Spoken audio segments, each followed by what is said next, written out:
Dan, so good to see you. Big Social Security news. Insolvency now projected for 2032. That means your benefit could be cut by 22%. According to a new trustees report, ongoing tax revenue would only cover 78% of scheduled benefits after the fund is depleted. So what does this mean, Dan? Because a lot of people assume then that in 2032 they won't get a check, but that's not quite it.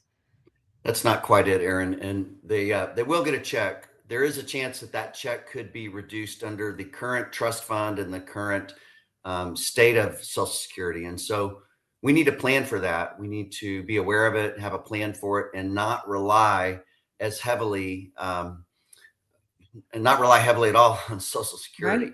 Right. Really good point. Because the average person could see their monthly check cut by $500. That's according to the Committee for a Responsible Federal Budget. Does this mean then that we should claim as soon as we're able at 62? You know, Erin, that's a question that each individual investor has to answer for themselves, because that's taking an early retirement. And one thing you have to know about is if you claim early before full retirement age, for most people now that's around 67 years old.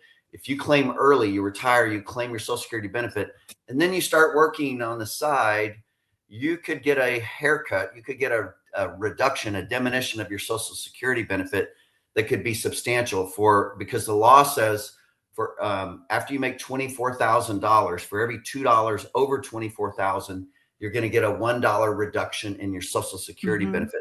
So we better talk that out, because we don't want you to take the benefit early. You decide to go back to work or work part-time, and then you see Social Security clawing back a lot of the benefit that you earned because we turned on the benefit too early. Right. If you're going to earn after age 62, oftentimes it's going to make sense to wait until full retirement age. And for most people, that's around 67 years old. Yeah, thank you so much for that reminder. That earnings test certainly catches a lot of people by surprise. Good thing to know there. So possible solutions to keeping the fund solvent include increasing the retirement age, decreasing benefits, increasing payroll tax revenue. Which, if any of those, do you think we'll see? You know, Erin, I think we're going to see something that you didn't mention. I think that we're going to see means testing. And means testing could be, you know, when you file for your benefit, you have to submit a financial statement. And the bureaucrats there could look at it, and they could look at your, net worth, and, maybe you've done a great job of saving and living within your means, and you have some substantial other assets. I think they could apply an equation to that, which essentially says, listen, there's other people that need it more than you. They're going to blame the people that came before them. I don't like that at all, but I think that we're more likely to, with the whole idea about tax the rich. Well, that's popular with a lot of people, unfortunately. So that's the one I'm most concerned about, Erin. Okay. So just to remind everybody watching, Social Security benefits are funded by payroll tax receipts and the trust fund. Once the trust fund is tapped, the government will only be able to pay benefits equal to incoming payroll tax revenue. This is under current law, meaning benefits will face cuts without action by Congress. And I bring this up, Dan, because as we mentioned, feels like Congress is very good at doing nothing these days. So what do we do to plan for what could be an inevitability?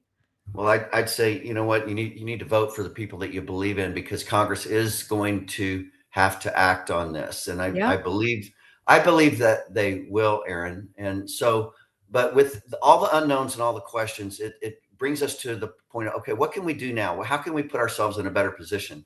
Well, we are aggressively doing Roth conversions to get over in tax-free accounts. That can help generate, because if taxes are going to go up, it's going to hurt people with retirement accounts through the RMDs. So, and there's the ability in many cases to do those conversions at substantial discounts for the cost of the tax to convert, up to 50%. Now, you're going to have to speak to us about that individually here, because we're not going to go into that on this conversation. But many people are unaware that you can convert larger sums if you're able to convert them at a discount up to 50%. And that is for accredited investors. Yeah, you bring up so many good points, and a good reminder that we are living in a historically low tax rate right now. So it certainly warrants a conversation with a professional. And I know, Dan, this is something you specialize in. So if somebody would like to sit down with you, talk through Social Security claiming strategies, Roth conversions, tax planning, right? What's the best way to reach you? Erin, best way to reach out to the office is just here at the phone number 281-466-4843. Ask to speak to me, one of the other advisors, anybody else on our team, and we'll line up a strategy session for you.